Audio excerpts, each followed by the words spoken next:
মাত্র তার 7 দিন মাত্র সময়, তার পরমায়ু, তার আয়ু, তার আয়ু মাত্র 7 দিন। তিনি কিন্তু আর সময় নষ্ট করেননি। সব ছেড়ে প্রধান পুত্র জন্মেজয়ের উপর রাজ্যভার অর্পণ করে চলে যাচ্ছেন প্রায় প্রবেশনী। একান্তভাবে উৎকর্ণ হয়ে শুনছেন, প্রভু আপনি আরও বলুন, আরও বলুন প্রভুর কথা, কৃষ্ণ কথা, হরিকথা আপনি আরও বলুন। তৃপ্তি বাঁকা আর হয় হরিকথা পানি, শুনিতে শুনিতে হয় নিত্য নতুন। কেউ যদি ভাবে যে আমার শোনা হয়ে গেছে, প্রহ্লাদ মহারাজের উপাখ্যান, ধ্রুব মহারাজের উপাখ্যান, ওই অম্বরীশ মহারাজের উপাখ্যান, পৃথু মহারাজের উপাখ্যান, জানতে হবে তিনি জীবনেও হরিকথা শোনেননি। আমার গুরুপাদ ভগ্নির পুত চরিত্রে আমি দেখেছি 80 বছর বয়সে ওই উপর থেকে নেমে এসে পাঠ শুনতেন, নিজেই পাঠ সিলেকশন করে দিচ্ছেন যে এই আলোচনা তোমরা করবে, আবার নিজেই এসে আদ্যপান্ত শুনছেন। শেষের দিকে উপরে বক্স থাকতো, নিচে নামতে হয়তো অসুবিধা হতো। তো বলতেন পাঠের পরে, এত সুন্দর একটা প্রবন্ধ প্রভুপাদ যে আমার হাতে লিখিয়েছেন, এ তো আমার মনেও হয় না। তো এই হলো আস্বাদন, এই হলো শ্রবণ। যে বলে যে আমার শোনা হয়ে গেছে, সে জীবনেও প্রভুর কথা শোনেনি, সে জীবনেও ভাগবতী কথা শোনেনি। শ্রবণ মানে আচর। ছেলেটা আমার কথা শোনে না মানে সৌরভ, ছেলেটা কি কালা, কি অবাধ্য, তাই না? ছেলেটা আমার কথা শোনে না, হিয়ার ইজ টু হবে।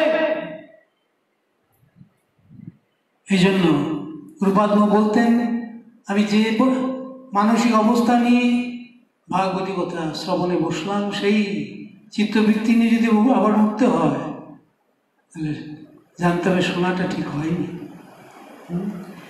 ওইটার উদাহরণ দিতেন যে হিয়ার ইজ টু হবে, শোনা মানে ছেলেটা আমার কথা শোনে না মানে ছেলেটা কালা নয়, ছেলেটা অবাধ্য। এই জন্য শুধু বিষয়টি গ্রহণের জন্য, আচরণের জন্য আমরা সচেষ্ট হব। মহাপ্রভুর কথা, ভাগবত পড়ো সদালহ কৃষ্ণ নাম, অচিরে করিবেন কৃপা কৃষ্ণ ভগবান। রাত্রির নাম লয় খাইতে শুইতে, তাহার মহিমা বেদে নাহি পারি দিতে। এখন ভাগবত পড়ো, ভাগবতীয় কথা আলোচনার কথা বললেন, ভাগবত শ্রবণ, সাধু সঙ্গ, ভাগবত শ্রবণ, সনাতন শিক্ষায় ওখানে শ্রবণের কথা বললেন। লোকে পাঠ করার জন্য উঠে পড়ে লাগে,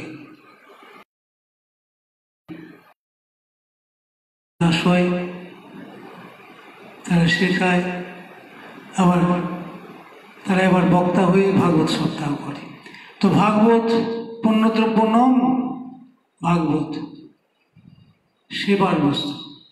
এই জন্য ভাগবত পড়ো সদালহ কৃষ্ণ নাম, অচিরে করিবেন কৃপা কৃষ্ণ ভগবান। প্রভু অচিরেই আমার হৃদয় মন্দিরে এসে হৃদয়ের যাবিতীয় দুর্বাসনা দূর করে দেবেন।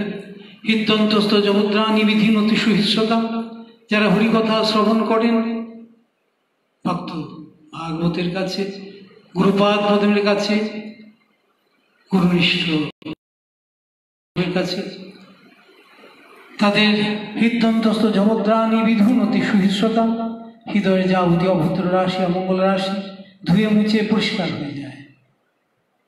তো গুরুপাদ পদ্ম এই জন্য আলোচনার কথা বলতেন, প্রাত্যহিক আলোচনা, সাপ্তাহিক পাঠ। এখন সাপ্তাহিক পাঠ দূরস্থ ভক্তদের জন্য, বিশেষত গ্রামের ভক্তদের জন্য, শ্রদ্ধালু সজ্জনদের জন্য সাপ্তাহিক পাঠের ব্যবস্থা করে গেছেন। আর প্রাত্যহিক আলোচনা মঠবাসীদের জন্য। এখন করোনা ভাইরাসের জন্য প্রশাসন থেকেও রেস্ট্রিকশন রয়েছে, এই জন্য প্রাত্যহিক আলোচনা এবং ওই সাপ্তাহিক পাঠ সবই বন্ধ করা হয়েছে। তো আমিও ভজনের উপর জোর দিয়েছি, সেই সাথে শাস্ত্রীয় সাধুসঙ্গ হরিকথা আলোচনা। আপনারাও ভজন করবেন, কলিকালে নাম ভজনী কৃষ্ণ ভজন, এই জন্য অখণ্ড নাম বলি, অখণ্ড নাম, the lord of the name of lord which is undivided আর which is not breaking, not breaking. এখন অখণ্ড, এন্ডলেস, আর অখণ্ড আনডিভাইডেড। তো এখন প্রশ্ন করছিল তাহলে বুঝে আমরা তো সংসারী লোক, আমরা অখণ্ড নাম করবো কী করবে? অখণ্ড নাম তুই খণ্ডিত নাম করো না, পুরো নামটাই করবে। 16 নাম 32 অক্ষর, অক্ষরাত্মক ভগবানের নাম হরে কৃষ্ণ নাম যদি তুমি করো তাহলে অখণ্ড নাম হবে। আমি তুই যতক্ষণ করবে প্রভুর চিন্তা সহকারে করবে। মহাপ্রভু সচিমাতাকে লক্ষ্য করে বললেন, মনে চিন্ত কৃষ্ণ মাতা, মুখে বলো হরি, মনে মনে হৃদয়ে ভগবানের চিন্তা সহকারে নাম গ্রহণের কথা বললেন। মনে অর্থাৎ হৃদয়ে, হৃদয়নাথকে আমরা স্থান দেব, তাই না নকুলবাবু? হৃদয়ে যদি কতগুলো বলতেন, কতগুলো যদি কাঁকড়া বিছিকে ঢুকিয়ে রাখি তো জ্বালা হবে না, যন্ত্রণা হবে না? সাধুদের বলে, প্রভু কি জ্বালা, কি জ্বালা, কি জ্বালা, এখন আগুনে হাতটা দিয়ে আছে। সাধু বলেন হাতটা তোলার পর তো জ্বালা হবে না? আমি সাধুর কথা শুনবো না, কি জ্বালা, কি জ্বালা। এখন এটা শাস্তি ভোগের জায়গা। তো আমরা এই যে আধ্যাত্মিক আদি, দৈবিক আদি, ভৌতিক এই ত্রিতাপে মায়াদেবী আমাদের কষ্ট দিচ্ছেন। এখন মায়াদেবীর কোনো দোষ নেই,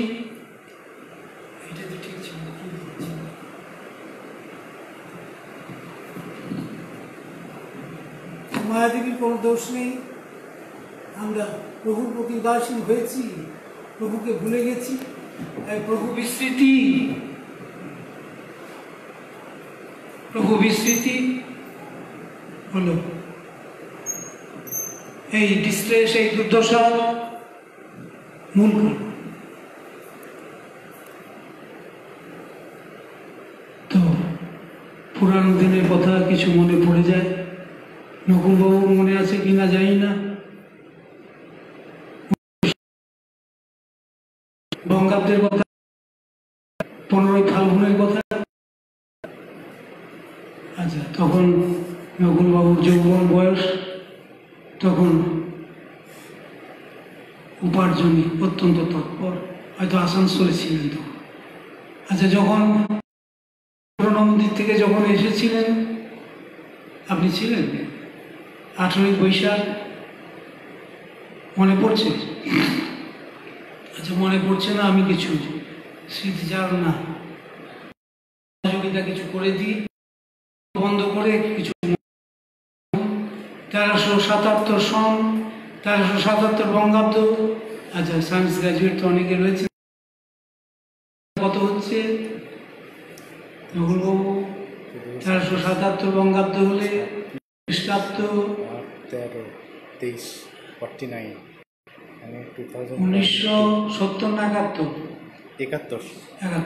71? আচ্ছা, 1971-এর কথা এবার নকুলবাবুর হয়তো মনে পড়বে, বঙ্গাব্দটা হয়তো,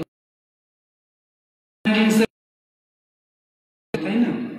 আচ্ছা, এইবারে গুরুপাদ হঠাৎ বলেছিলেন,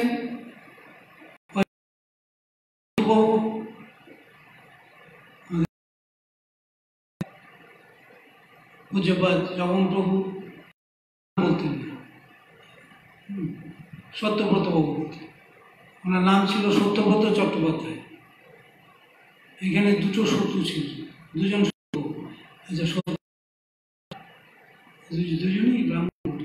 তো ইনি শত্রুবাবু আর শত্রু ব্রাহ্মণ বলতেন। তো যাই হোক, আচ্ছা, আমি বলে দিই পুরানো কথা কিছু।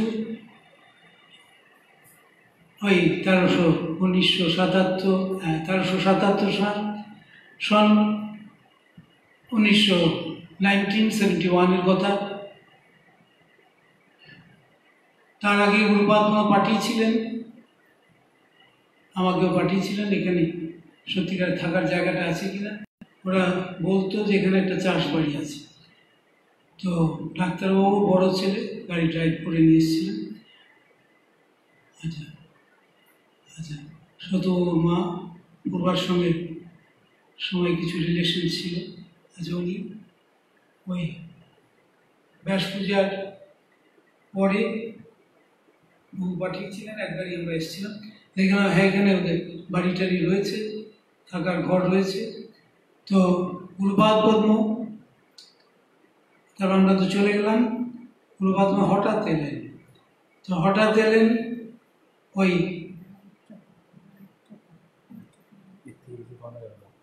15ই ফাল্গুনি, ধরুন 14 কি 15 ফাল্গুন, 14ই ফাল্গুন না 15ই ফাল্গুনি। এখন 1377 বঙ্গাব্দ 15ই ফাল্গুন। আচ্ছা, এখানে বিষ্ণু মন্দির কি আছে দেখতে চান? ওই এখানকার পুরানো যারা ছিলেন, প্রভাত সিনহা, প্রদোষ সিনহা প্রমুখ, এরা সমস্ত ঘুরি করে দেখান। তো তখন ওখানে মহাপ্রভু মন্দিরে যান, দুঃখ প্রকাশ করেন যে এটা আপনাদের গ্রামেরই অমঙ্গল, ঠাকুর এইভাবে অনাদৃত হয়ে রয়েছেন। তো অন্নভোগ বন্ধ হয়ে গেছে। আমি সংক্ষেপে আলোচনাটা করছি নকুলবাবুর পুরানো দিনের স্মৃতিটা মনে পড়িয়ে দেওয়ার জন্য। একটা চিন্তা করুন নকুলবাবু। আচ্ছা, সেবাভার নিলেন সেই 15ই ফাল্গুন। এখন পূজারী ভাতৃদ্বয়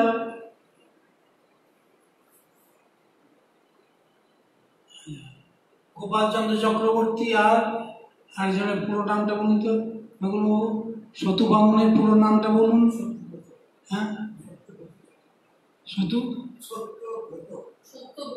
ভুল, রং সত্যগোপাল চক্রবর্তী, গোপালচন্দ্র চক্রবর্তী অ্যান্ড সত্যগোপাল চক্রবর্তী। এখানে চন্দ্র জানে কিনা সন্দেহ, ওর ছেলেদের বলে হয়তো জানতে পারবে। নামটা মনে পড়ছে তাই বলে দিলাম, সবসময় মনে আসেনি। এখন পূজারী দয় সত্যগোপাল চক্রবর্তী আর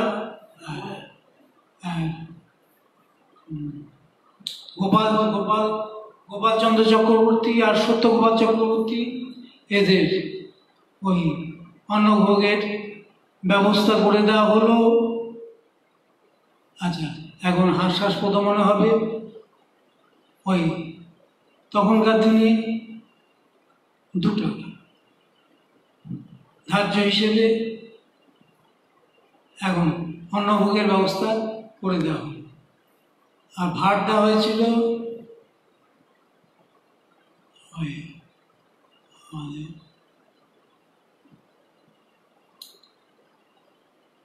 কি ভূষণ যেন, আমাদের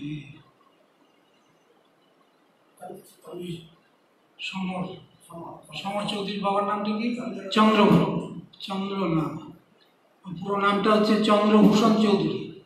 আচ্ছা, চন্দ্রভূষণ চৌধুরী একে ভাট দেওয়া হলো যে ঠিকভাবে ভোগটোগুলো দিচ্ছে কিনা। আচ্ছা, এটা 15ই ফাল্গুনের কথা। আচ্ছা, গুরুপাদ পদ্ম চলে গেলেন। তারপর 17ই বৈশাখ। 17ই বৈশাখ চিনপাই ভাগবত আশ্রম থেকে আবার রায়পুরে এলেন।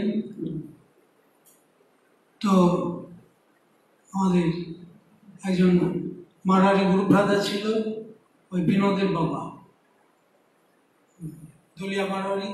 একটা ছোট ট্রাক ছিল, ওইটাকে রথ করে নেওয়া হয়, আমাদের ডাক্তারবাবু, প্রয়োজনীয় ডাক্তারবাবুকে ভার দেওয়া হয়েছিল ওখান থেকে, পোখরা থেকে ডেকোরটা নিয়ে এসে এইখানে ওরা ট্রাকটাকে পুরো সুন্দর সুরম্য রথ করে।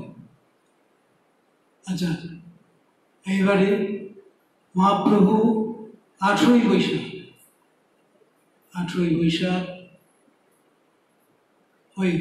1971 কথা,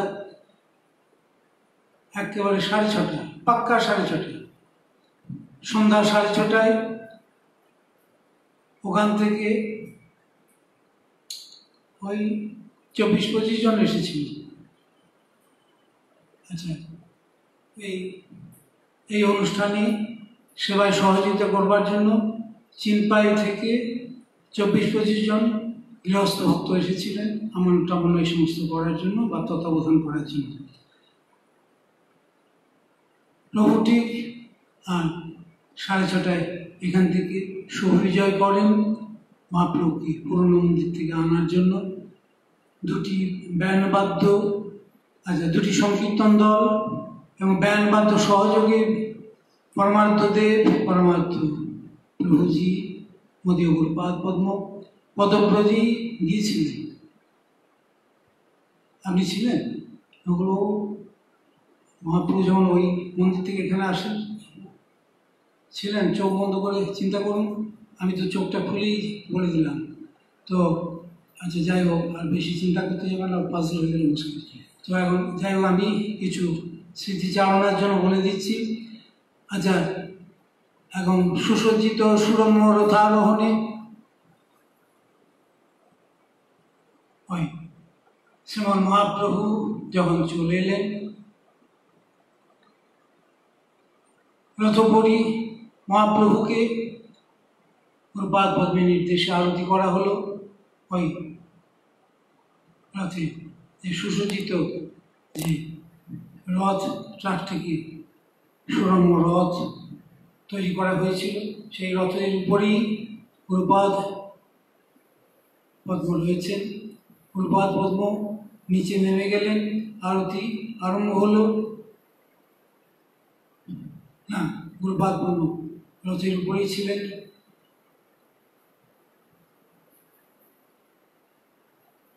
না, রথের উপর থেকে নেমে গেলেন, ব্যজন করছিলেন, ঢোলাচ্ছিলেন। তারপরে নিচে নেমে আরতি আরম্ভ হলো। গুরুপাদ পদ্মে সেই উদাত্ত কণ্ঠে কীর্তন। নগর ভ্রমিয়া গৌর এলো ঘরে,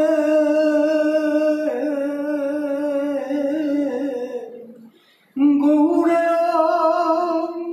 ঘরে নিতাই এলো ঘরে, নগর মিয়া গৌর এলো ঘরে, গৌর এলো ঘরে মোদে, নিতাই এলো ঘরে, নগর মিয়া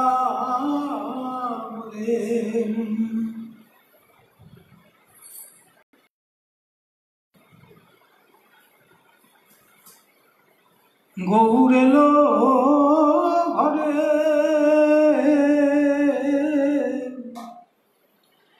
গৌর এলো ঘরে মোদে,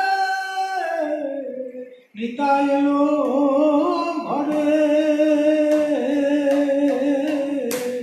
নগর ভ্রমি আমোদে গৌর এলো ঘরে, গৌর ঘরে মোদে, নিতাই এলো ঘরে, নগর মিয়া মোদের গৌর এলো ঘরে, গৌর এলো ঘরে মোদের, নিতাই এলো ঘরে। নগর মিয়া এলো ঘরে, গৌর এলো ঘরে সীতা এলো ঘরে। নগর ভূমিয়া মোদের গৌর এলো ঘরে, গৌর এলো ঘরে মোদের, নিতাই এলো ঘরে। তোরা দেখে যাবো, গৌর এলো ঘরে মোদের, নিতাই এলো ঘরে। তোরা দেখে যাবো, গৌর এলো ঘরে মোদের, নিতাই এলো ঘরে। গৌর এলো ঘরে মোদের, নিতাই এলো ঘরে। তোরা দেখে যাবো, গৌর এলো ঘরে মোদের, নিতাই এলো ঘরে। তোরা দেখে যাবো, গৌর এলো ঘরে মোদের, নিতাই এলো ঘরে। হরি বল, হরি বল,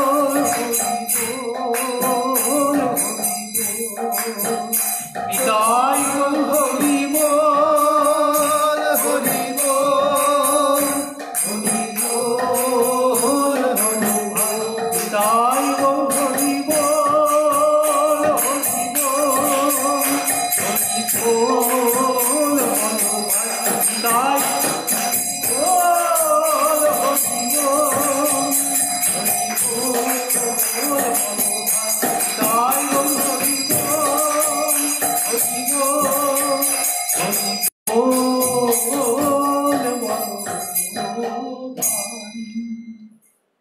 এই মহাপ্রভু চলে এলেন। তারপর ওইখানে রেসিডেন্স করে না হয় টেম্পোরারি মন্দির, এদিকে এটা একটা খোলা চালা ছিল ওই সত্যব্রত বাবুদের বাড়ির, এটা মন্দির ইস্ট এই পূর্ব দিকে। ওখানে প্রায় 2.5 বছর ছিলেন মহাপ্রভু। এখানে পিতৃ স্থাপন করলেন আন্ডার কনস্ট্রাকশন। 1974-এ এই গৌরাঙ্গ মঠে এলেন। তখন ওখানে টেম্পোরারি শ্রী গৌরাঙ্গ মঠ ক্ষেত্র ভবনে মহাপ্রভু পদার্পণ করলেন 1971-এ। বহু সেবা ভার নিলেন। আচ্ছা, মহাপ্রভু যখন সিংহাসনে আরোহণ করলেন, আচ্ছা ওখানে ক্ষেত্র ভবনের গৌরাঙ্গ মঠে, তখন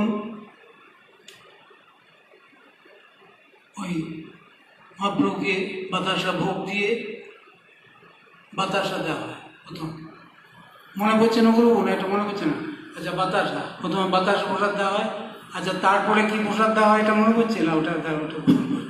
আচ্ছা, তারপরে মহাপ্রভু অন্নভোগ হলো রাত্রিবেলায়, এটা দিনের কথা নয়। সন্ধ্যা 6:30টায় প্রভু এখান থেকে পদব্রজে গিয়েছিলেন পুরাণ মন্দির থেকে আনার জন্য। মহাপ্রভু যখন চলে এলেন তখন ক্ষেত্র ভবনে যা অস্থায়ী গৌরাঙ্গ মঠ নির্মিত হয়েছিল, এদিকে একটা রেসিডেন্স করে মন্দির করে ওখানে সিংহাসনের উপর আরোহণ যখন করলেন তখন প্রথমে বাতাস ভোগ, তারপরে অন্নভোগ। তখন 380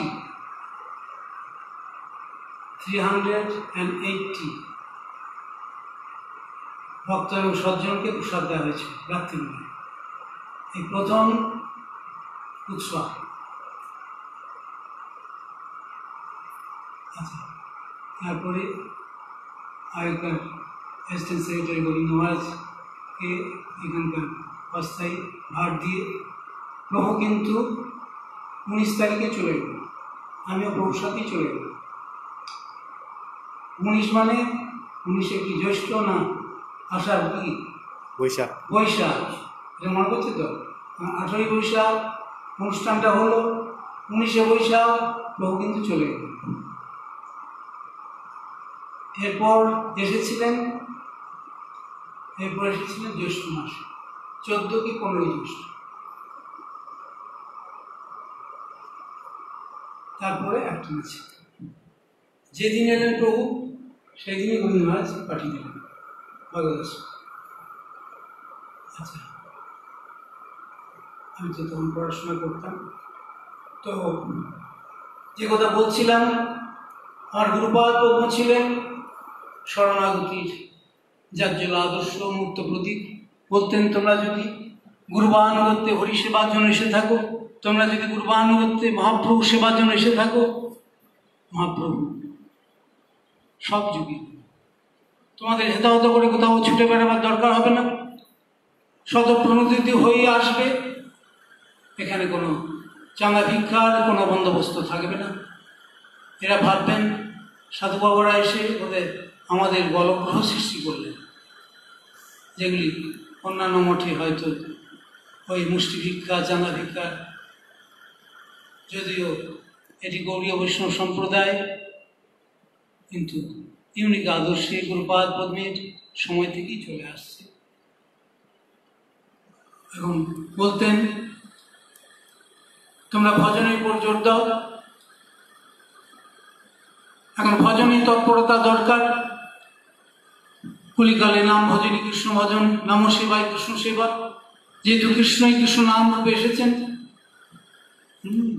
কলিকালে নাম রূপে কৃষ্ণ অবতার। মহাপ্রভু হরিনাম শ্লোকের ব্যাখ্যা প্রসঙ্গে বললেন, শুক্লাম্বর ব্রহ্মচারী গৃহে কলিকালে নাম রূপে কৃষ্ণ অবতার, নাম হইতে হয় সর্বজগতে বিস্তার। তো ঘরে আছো, যে পচে গেছো তা নয়, যার ত্যাগের সংস্কার আছে তাকে বেঁধেও রাখা যাবে না, যার নাই তাকে জোর করে আসার কথা বললেন না। মহাপ্রভু অনুশীলনের উপর জোর দিলেন, আদর্শ গৃহীর আচরণ করতে বললেন, গৃহব্রত হতে বললেন না। গৃহব্রত এবং গৃহস্থ দুটো হেভেন হেলের তফাৎ। এখন গৃহটাকে যারা ব্রত করেছে, যাদের ধ্যান ধারণা, আহার বিহার, তারা হচ্ছে গৃহব্রত। আর যাদের ধ্যান ধারণা প্রভুকে নিবেদন করে, প্রভুর প্রসাদ স্বরূপ যেটুকু প্রয়োজন সেটুকু গ্রহণ করুন, প্রভু সেবায় লাগান, প্রভুর অনুশীলনে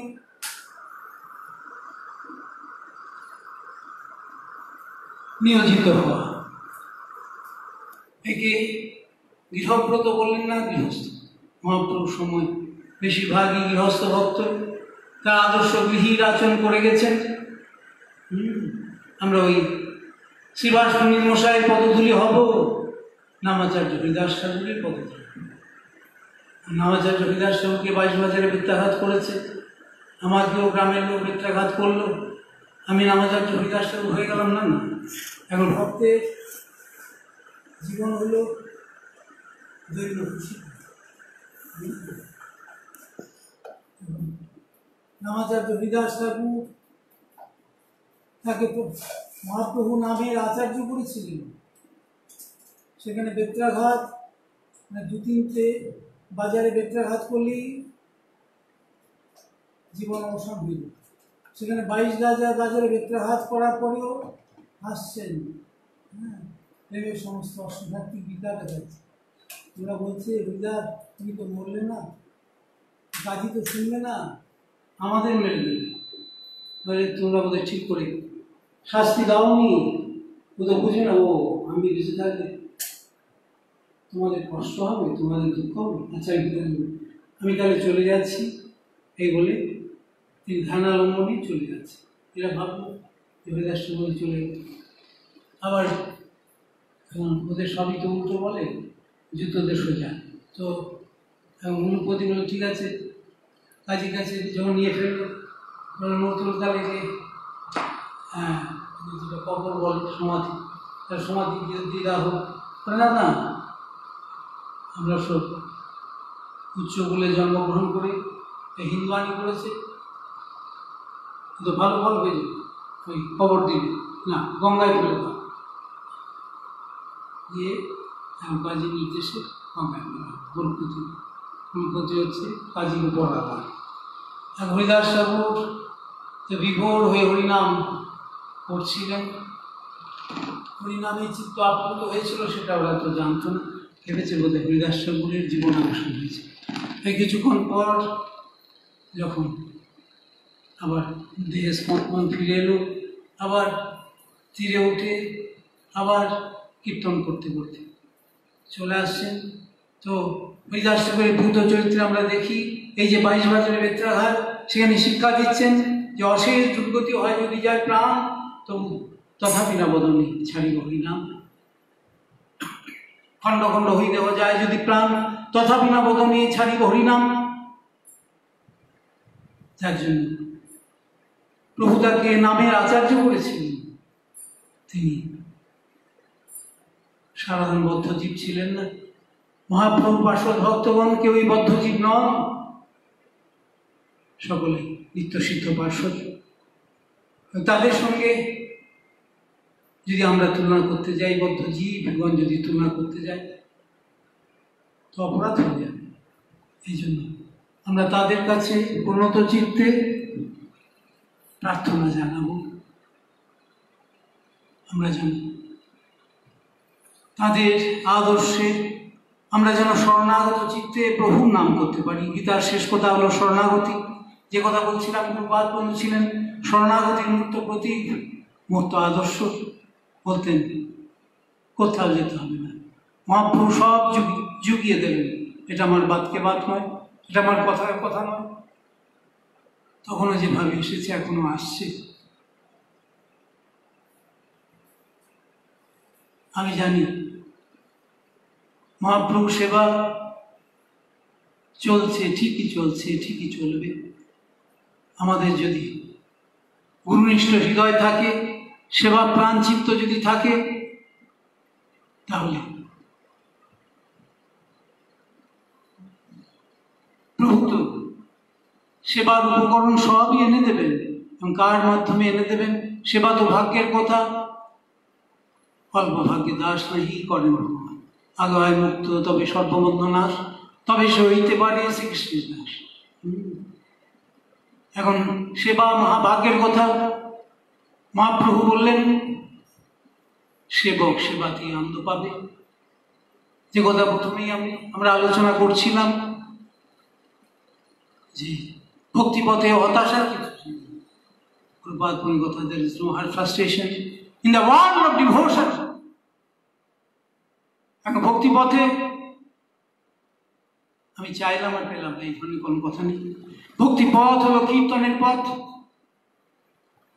সেটি নাম ভজনের পথ, হরে কৃষ্ণ নাম কীর্তনের পথ। সময় সংক্ষেপ, আমি সংক্ষেপে আলোচনা করছি।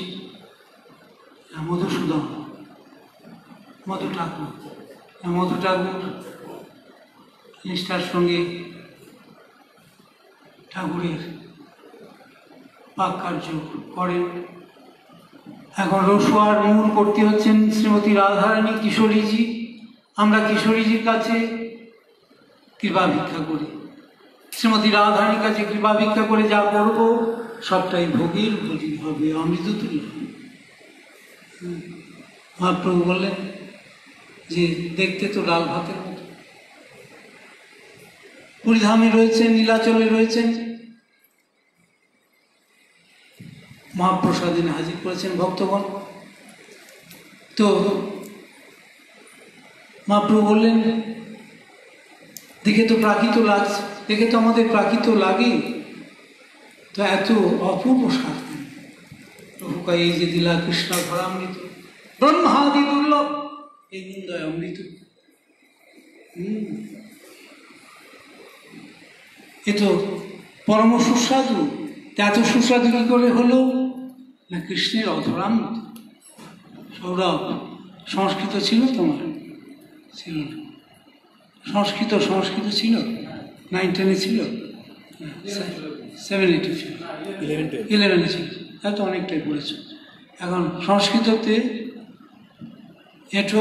এঠোকে উচ্ছিষ্ট বলে। উচ্ছিষ্ট ভজিন দাসাত মায়াং জয়ন। প্রভুর অধরামৃত মানে প্রভুর উচ্ছিষ্ট। মহাপ্রভু বললেন এই যে দিলা কৃষ্ণ ধরামৃত, ব্রহ্মাদি দুর্লভ এই নিন্দামৃত। এটা এত সুস্বাদু হলো কেন? প্রভুর অধরামৃত। প্রভু এটা গ্রহণ করেছেন, গ্রহণ করে কৃপাপূর্বক প্রসাদ স্বরূপ দিয়েছেন তার সন্তান। এই জন্য আমরা প্রভুকে নিবেদন করে আমরা গ্রহণ করব। গীতার শেষ কথা হলো শরণাগতি। সর্বধর্মান পরিত্যজ্য মামেকং শরণং ভজ অহং ত্বং সর্বপাপে ভো মোক্ষয়িষ্যামি মা শুচঃ। যদি শরণাগত চিত্তে যদি আমরা প্রভুকে নিবেদন করি, প্রভু গ্রহণ করবেন।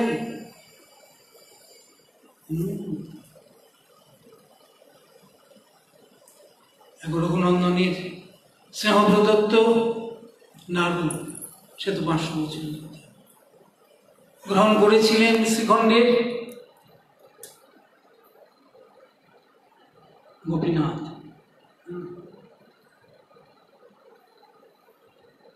রঘুনন্দনের স্নেহ প্রদত্ত আজও বনমালীজি তার ভক্তগণের স্নেহ প্রদত্ত মধু, কলা, মিছরি, মাখন, এরা আপনি অনেক কিছুই গ্রহণ করেছেন, গ্রহণ করছেন।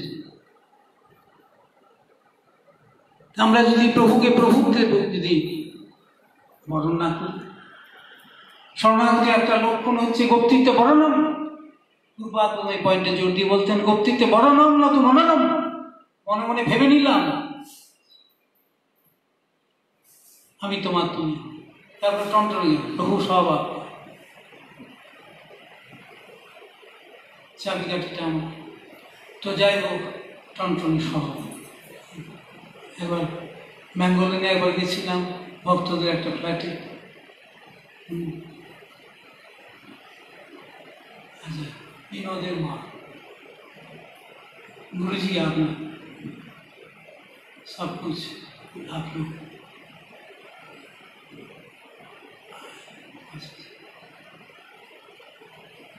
তারপরে আমার ছেলেটা যদি একটা জব টব দিতেন, ব্যবসাটা ঠিক চলছে না, তখন আমার ছেলে হয়ে গেল।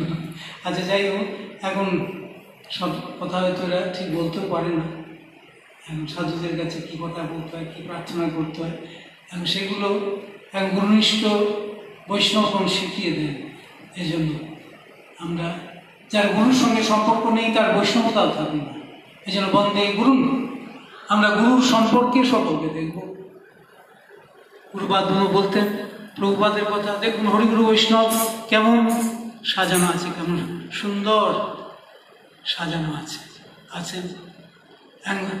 গুরুপাদ পদ্মের মধ্যে বসে আছেন হরিগুরু বৈষ্ণব, হরিবস্তুকে কর্ণীভূত করে, বৈষ্ণবগণকে কর্ণীভূত করে। আপনারা যদি গুরুপাদ পদ বাদ দিয়ে যদি বৈষ্ণবগণের চরণাশ্রয় করতে যান, বৈষ্ণবের কৃপা পাবেন না, ফসকে যাবেন। যদি গুরুপাদ পদ বাদ দিয়ে যদি হরিবস্তুকে ধরতে যান, হরিবস্তু কিন্তু ধরা দেবেন না। কি করে প্রভুকে দেখতে হয় সেটা যদি না দেখি, সেটা যদি না শিখি, বিলক্ষণ করি দেখিতে যাইলে হয় আখি অগোচর। এখন বস্তুবাদীর দল বিগ্রহ দর্শন করছে, ম্যাগনিফাইং গ্লাস নিয়ে, দূরবীক্ষণ যন্ত্র নিয়ে, টেলিস্কোপ নিয়ে, এতগুলো ফাটা চিহ্ন। আর ভক্তের দর্শন রাধা ভাব বিরহিত। রাধা ভাবে বিভাবিত গৌরহরির দর্শন, ওই গৌরস্তম্ভের পিছন থেকে দর্শন, নিম্বকাষ্ঠের মধ্যে ব্রহ্ম দর্শন নয়, সাক্ষাৎ ব্রজরাজ নন্দন নন্দন নন্দন রূপে প্রভুকে দর্শন করছেন। এই রথযাত্রা আসছে, প্রভুর দর্শন সেই কুরুক্ষেত্রে মিলিত হয়ে ব্রজরামাগণ প্রমুখ, বিশেষত কিশোরীজি বৃষভানন্দিনী শ্রীমতী রাধারানী প্রভুকে যা নিবেদন করেছিলেন, সর্বশ্রেষ্ঠ আরাধিকার ভাব, বৃষভানন্দিনীর ভাব ও কান্তি নিয়ে গৌরীর অবতরণ ওই 1486 খ্রিস্টাব্দে 18 ফেব্রুয়ারি রাধা ভাব অত্যুষী বলিত কৃষ্ণচন্দ্র এসে বললেন, এই হলো আমার আচরণ, তোমার আচরণ যদি এইরকম হয় প্রভুপাদ ষষ্ঠ তার উপদেশ স্বামীকে বলেছেন, আমার এই আচরণ, গৌরহরি বললেন, তোমার আচরণটা যদি এরকম হয় তাহলে তুমিও নিত্যমঙ্গলের অধিকারী হবে, তুমিও নিত্য সুখের অধিকারী হবে, তুমি নিত্য আনন্দ হতে পারবে, তো তোমার আচরণটা ঠিক হবে। আপনি আচরণ ধর্ম জীবের শিখায়, আপনি না কইলে ধর্ম শিখানো যায়। তাই সর্বশ্রেষ্ঠ আরাধিকা বৃষভানন্দিনীর আচরণ ওই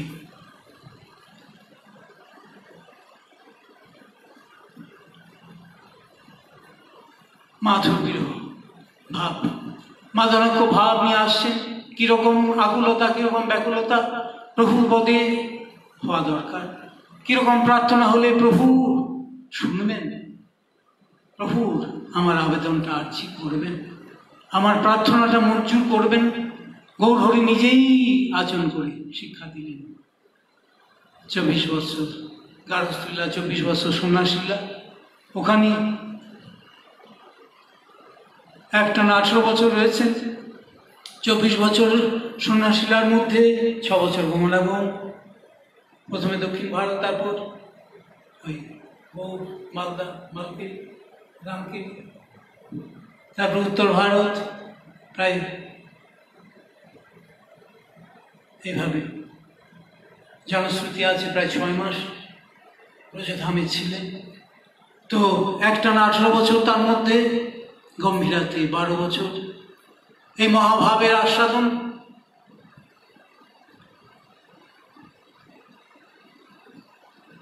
কিরকম প্রীতি ভক্তগণ প্রভুকে করেন, মহাপ্রভু নিজেই আচরণ করে শিক্ষা দিচ্ছেন।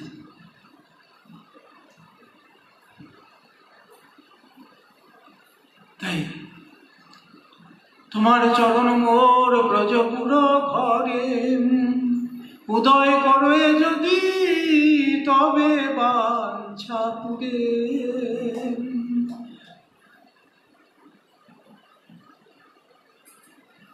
আমি কবে পাব মধুর বৃন্দাবনে, তোমায় কবে পাব, সেই দিনই পূরণ হবে মোর বাঞ্ছা, পূরণ হবে। আমি কবে পাব তোমায়, কবে পাব, আমি কবে পাব তোমায়, কবে পাব, আমি কবে মধুর বৃন্দাবনে, তোমার কবে পাব, সেই দিনই পূরণ হবে, সেই দিনই পূরণ হবে, সেই দিনই পূরণ হবে, সেই দিনই পূরণ হবে। আমি কবে পাব তোমায়, কবে পাব মধুর বৃন্দাবনে, তোমায় কবে পাব, আমি কবে পাব মধুর বৃন্দাবনে, তোমায় কবে পাব। রাধা ভাব বিভাবিত গৌরহরি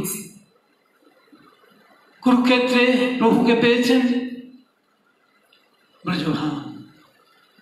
নীলাচল থেকে সুন্দরাচলে নিয়ে যাচ্ছে। নীলাচল হলো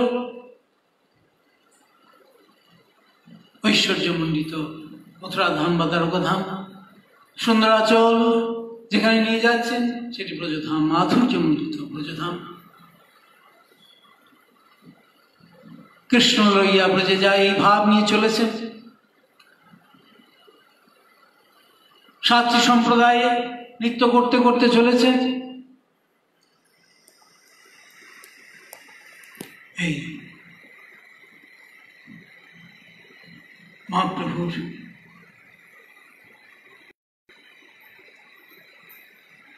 এই আচরণ তার বিশেষ শিক্ষা হলো